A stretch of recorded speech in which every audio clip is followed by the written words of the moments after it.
Okay, so, don't know why the game just naturally seems to be softer in sound, but whatever. I can kind of make up for that with my system. I can just kind of turn up the game audio on my capture device, but whatever. I'll talk some more about some of the other things about the differences. I already mentioned the wheel, but there's something else about it it is kind of irritating that I didn't mention, but I'll mention that the next time it comes up. You'll also notice some other mod stuff. We have our good old Mabari back here.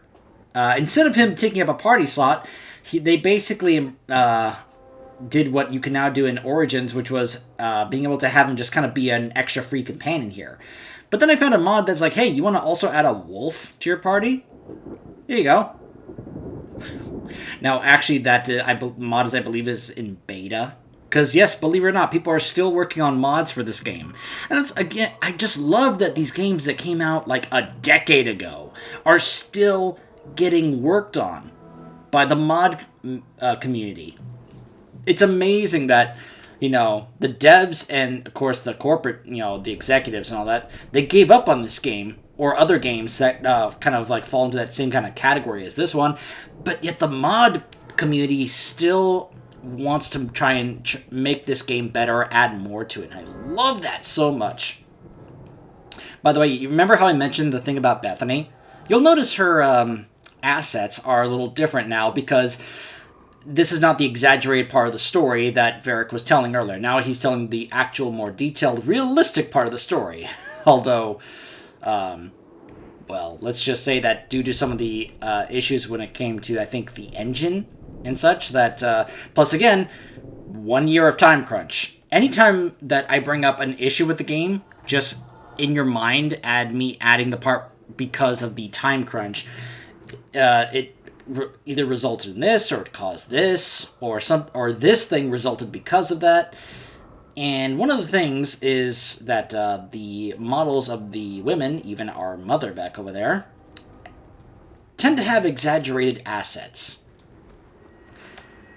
Like, for what I understand, it wasn't an intentional thing. It was just kind of a... Where are we going? Away from the Darkspawn. Where else? And then where? We can't just wander aimlessly. A thing that resulted from them either working on the engine or something else having to do with trying to get everything to work correctly, and it just kind of resulted that way, because you're going to notice that as we go through this entire game. Isabella is obviously one of the most obvious examples of that, but it was just kind of noticeable. It's kind of a joke within the context of the fact that Varric is telling this story, but it was just kind of amusing and funny to find out that that opening part, which was, it's a great way to start the game, where you get to see your character and your class in the best armor, you get some of the really strongest abilities, and just be this overpowered death machine right from the get-go. Now we get to the actual part of seeing the humble beginnings of Hawk and her family and such. Although I'm still going to be an overpowered death machine because I have mods that make me very strong and overpowered in this game. And we haven't even gotten to some of the better gear that I can put on this game, which levels up with me, which is something that irritated me, but it's something I've always liked, the idea of not having to just switch out gear, whatever. I like actually having gear that grows with me, but whatever. But back to the dialogue wheel. One of the things that's irritating about this system, which is also kind of part of the Mass Effect issue, is that Origins had dialogue here that was fully written out, and that's exactly what your character would say to the other characters in conversation. Here, if I say, or pick this option here that says first things first, that's not what Hawk is going to say. Hawk will say something different. Here, I'll go ahead and show you right now. I'm picking a dialogue option here that says first things first, and Hawk says... We stay alive. That's the only thing we need to worry about right now. We can go to Kirkwall. What? Why would we go there? There's a lot of Templars in Kirkwall, Mother. I know that, but we still have family there, and an estate. Then we need to get to Guarin and take ship. If we survive that long, I'll just be happy to get out of here. So, you notice how I said something different there, and that can get very irritating to some people, you know? I don't blame people for getting very upset for how that system works, considering that it allowed you to actually fully decide what you wanted your character to say in Origins. And yes, we are not necessarily playing a full custom character here, we are playing Hawk, but at the same time, we do get to determine how we want our Hawk to be. You'll notice that when she responded to the suggestion of Kirkwall, I didn't get a dialogue option, and Hawk gave a specific response that was based on the tone of choices that I had made up to this point. Because I had been picking the aggressive dialogue options, it affected how Hawk responded in that situation. Because if I had picked other ones, and you can see this in my original run where I was mainly doing a sarcastic good Hawk, he responded differently compared to how she did just now. So, that's something I do like, that your tone choices affect that stuff, but at the same time, you know.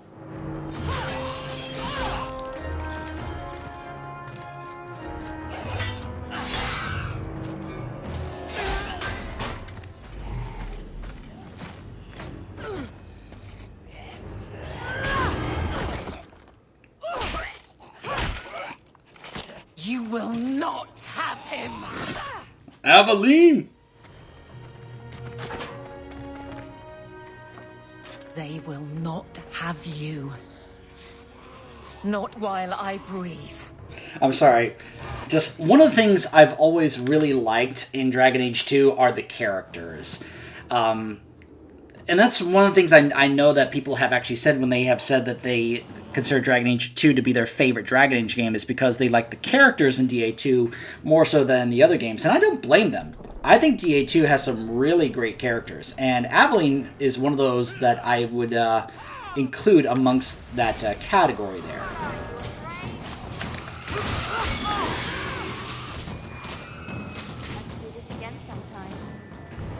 Stop squirming, Wesley. You'll make it worse. Apostate, keep your distance. Well, the Maker has a sense of humor. Huh. Darkspawn and now a Templar. I thought they all abandoned Lothering. The Spawn are clear in their intent, but a mage is always unknown. The Order dictates. Wesley. That woman is an apostate. The Order dictates. Dear, they saved us. The Maker understands. Of course. I am Aveline Valenne. This is my husband, Sir Wesley. We can hate each other when we're safe from the Horde. So, I should go ahead and point something out about how I'm kind of trying to play Hawk in this run. I kind of implied this in the intro. Hawk in this run is, she's pissed. She has had a lot of crap go wrong, and a lot of things have just kind of worn on her, and she's just really just had it, and it continues throughout this. And the thing is, she is not too fond of, I don't know how to say this, but she's going to be siding with the Templars. This is gonna, like I said at the beginning, in all three games, you're going to be doing a siding with the Templars. It's going to be a sort of pro-Templar run. Now, that doesn't necessarily mean that Hawk necessarily... She's not too fond of magic in general, and mages, except her family.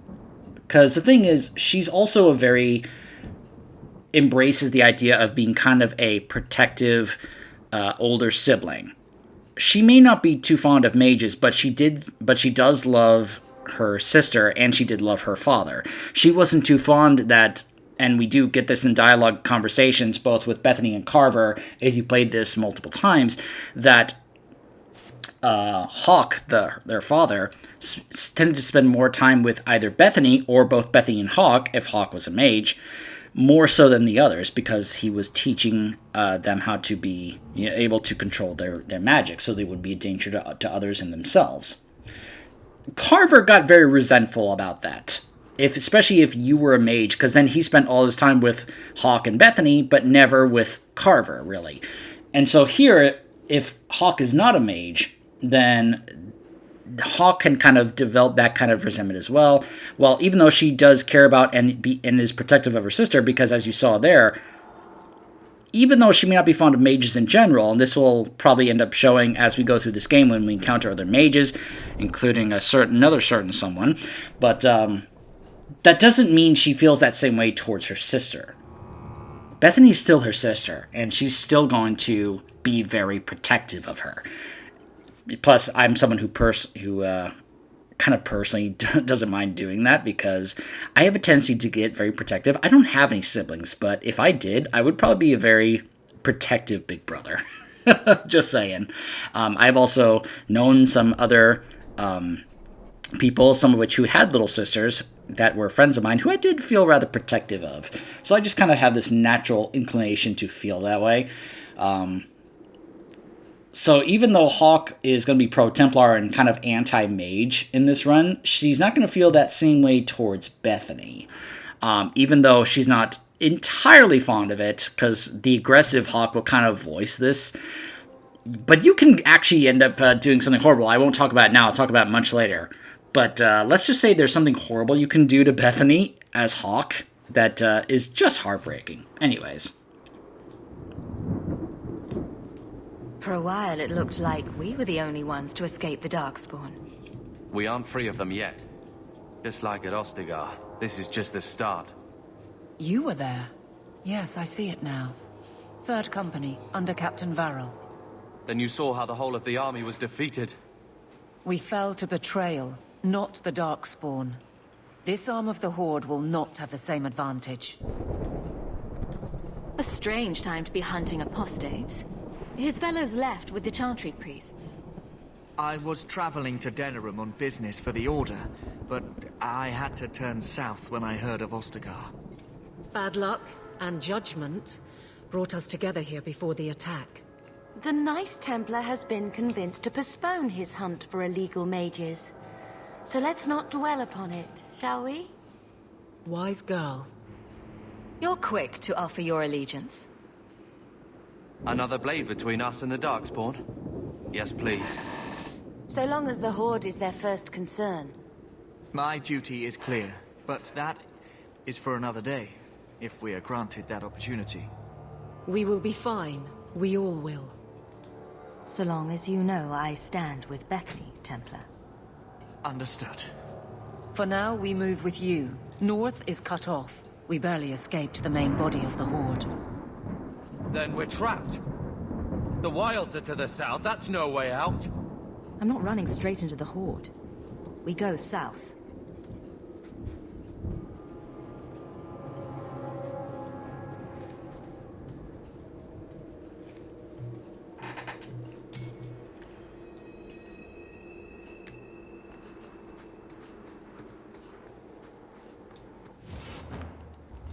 I will not die today!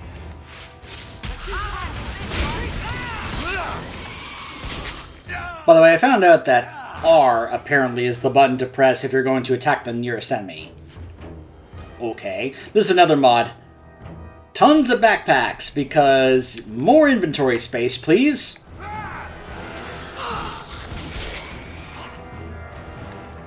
So yeah, if you just want to keep attacking enemies, you just press R.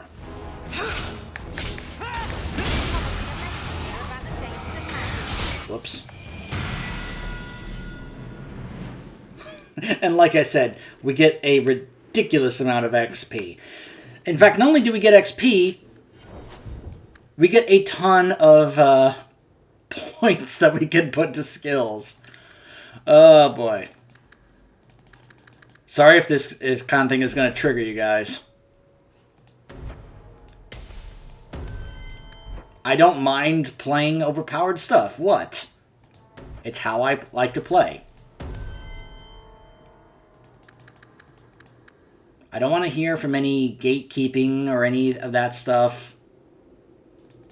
Like, I've been hearing some really horrible stuff about people that have been voicing, like, their tendency to want to gatekeep people who say, anyone who's playing, like, Elden Ring, you know, the latest, I guess, Dark Souls game, that they're getting upset at people for playing a certain way or not playing a certain way. To which I say, get that out of here. Like, who do you think you are to be telling people how they're supposed to play a game? If they want to play a certain way, they want to play a certain way. It's not up to you to tell the people how to play a game.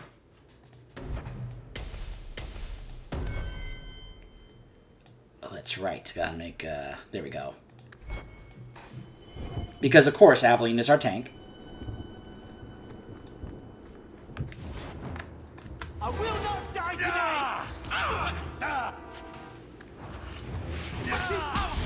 Back it up! That was surprising.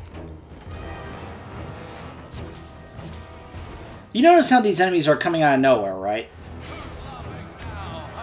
Yeah, this is part of the problem with the gameplay of this game, is that enemies literally just come out of nowhere.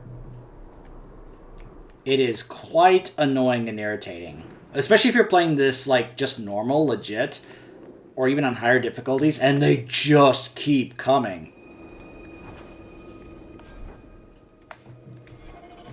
And just like that, we have all the backpacks. They're too powerful! Retreat! I will not... I regret nothing.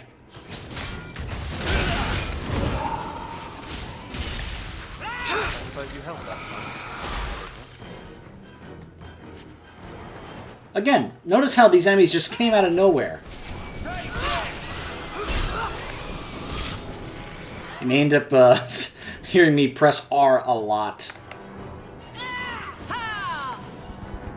Now, you know how I was complaining about how I hated that there were times where I literally couldn't lockpick stuff because I didn't have a rogue in the party?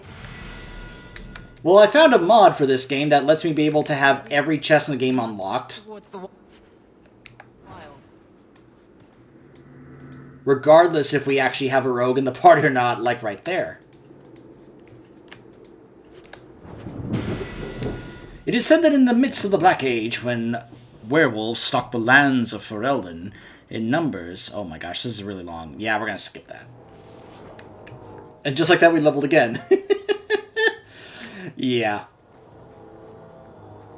Yeah, I can basically, by the end of this, because I tested this like on my own off camera, you can get pretty high level with a lot of points and a lot of skills unlocked. Which I don't mind at all.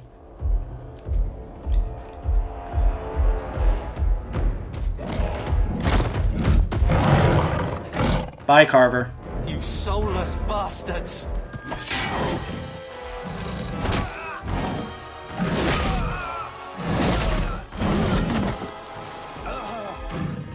Carver!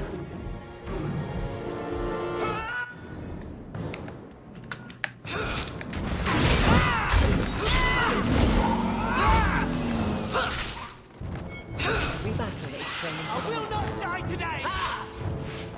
Again, notice how they just come out of nowhere. Order will be restored.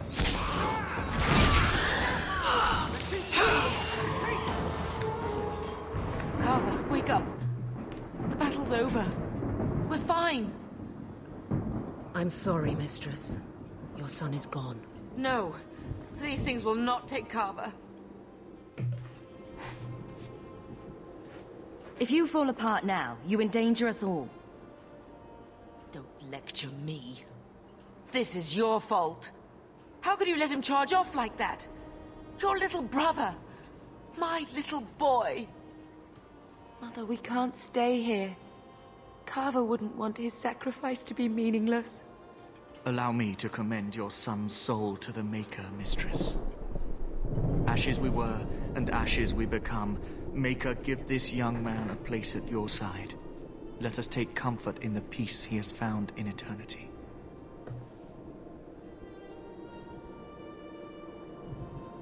I will never forget you, Carver.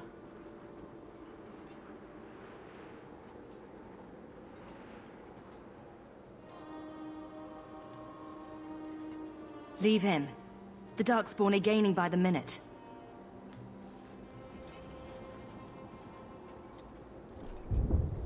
Flames. We're too late. I will not die today! I'm too powerful! Retreat!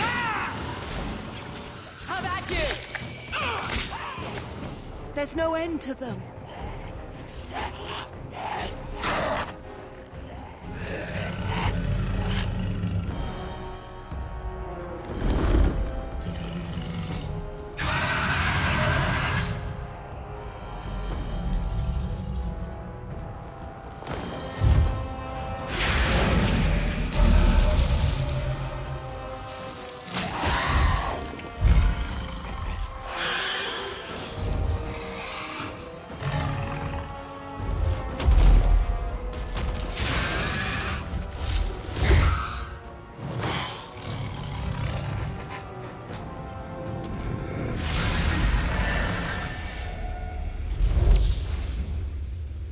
Hello, Flemeth.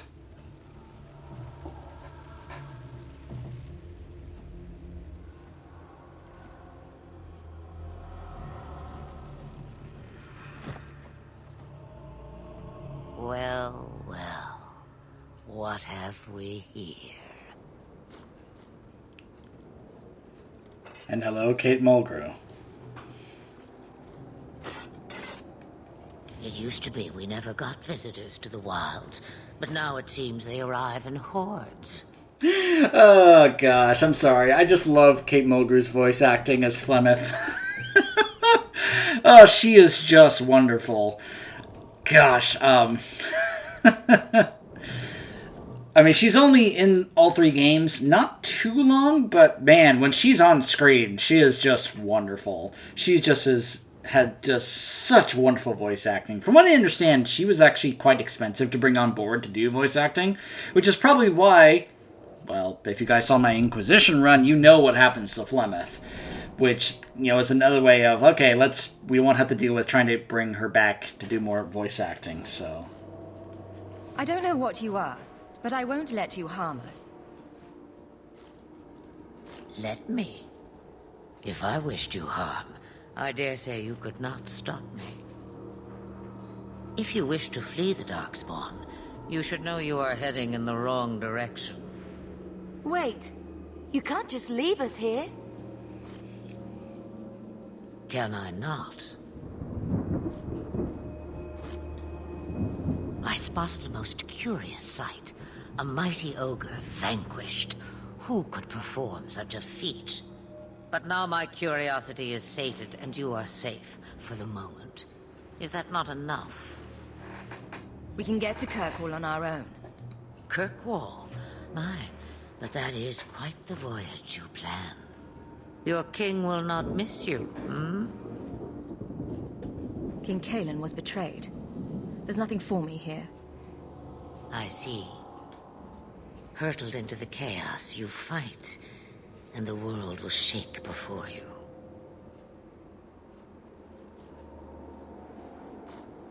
Is it fate or chance? I can never decide.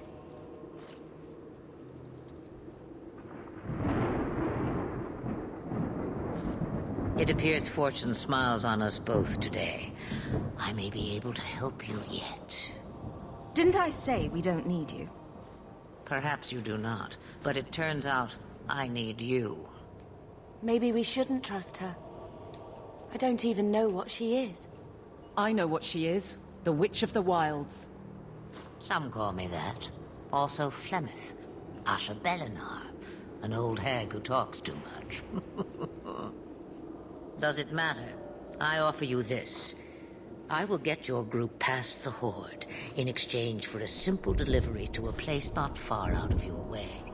Would you do this for a Witch of the Wilds? How much trouble will this delivery be exactly? About as much trouble as my saving your lives not 5 minutes ago. We didn't ask you for anything. Of course. My mistake. You would go through all that trouble to have something delivered? I have an appointment to keep. It is far more convenient this way. Happily, you're not without your own needs. What is a Witch of the Wilds exactly? A chastened legend. Witches that steal children. Bah, as if I had nothing better to do. You're an apostate? Yes, just like you. Should we trust her? Wesley is injured. We'll never escape the Darkspawn. If you need to, leave me behind. No. I said I would drag you out if I had to, and I meant it. I have to reach Kirkwall first. But you will do it. There is a clan of Dalish elves near the city of Kirkwall. Deliver this amulet to their keeper, Marathari. Do as she asks with it, and any debt between us is paid in full. Before I take you anywhere, however, there is another matter.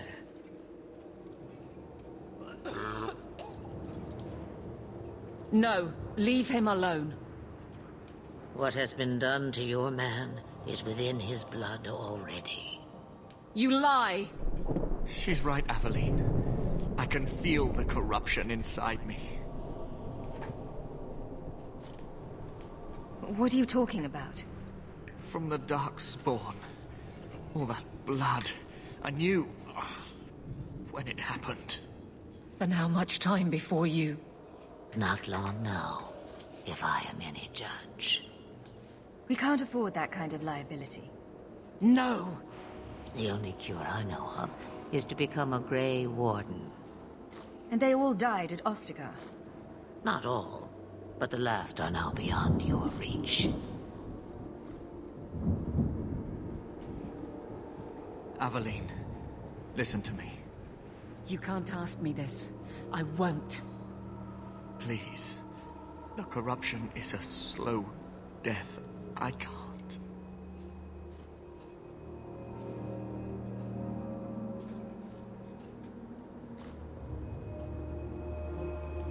I'm sorry, Aveline. This has to be done.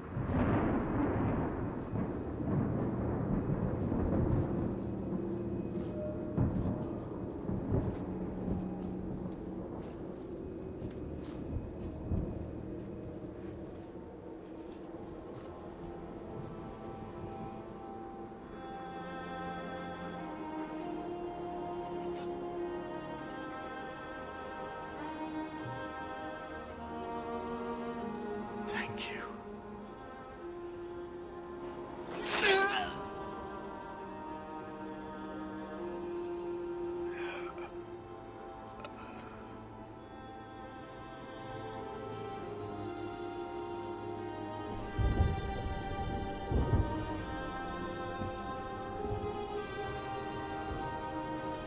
Without an end, there can be no peace. It gets no easier. Your struggles have only just begun.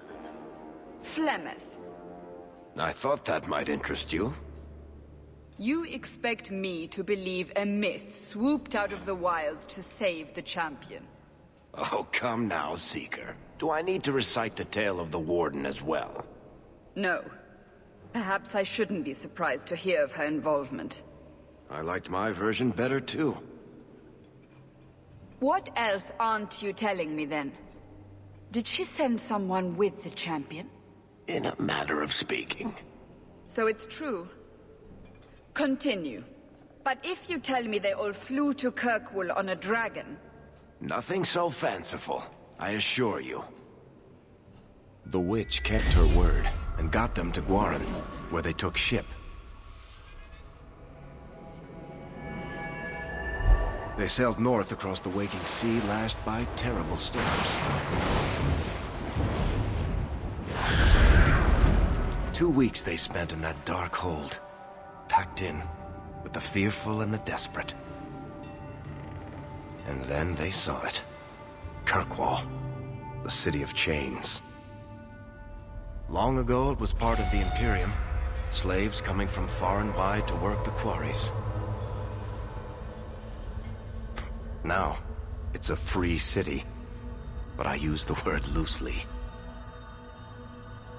Sail through those black cliffs and you'll see what the slaves of old saw. The gallows, welcoming you. That's where their ship landed, with all the rest.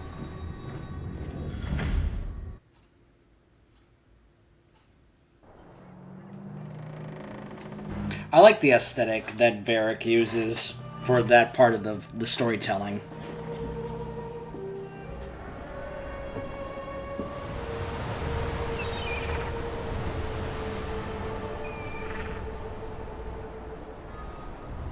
I should also mention that I sometimes have tried to use one word to describe the music in each game. To me, Origins was beautiful.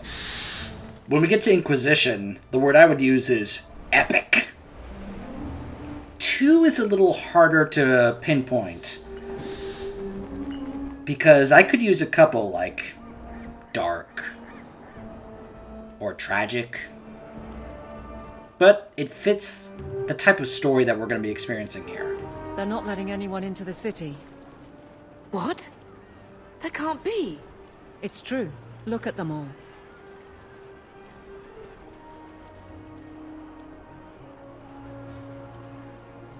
They're Fereldans, just like us. Fleeing for their lives. And they would throw us all back to the wolves. Unbelievable. We're getting into the city, one way or another. We need to find Gamlen. Our family has always been highly regarded in Kirkwall. He can do something, I'm sure of it. Let's hope he received your letter. The guards seem to be reporting to that man. Perhaps we should speak to him.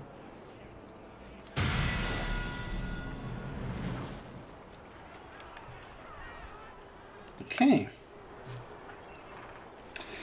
And we will be trying to get inside when we return. Stay tuned.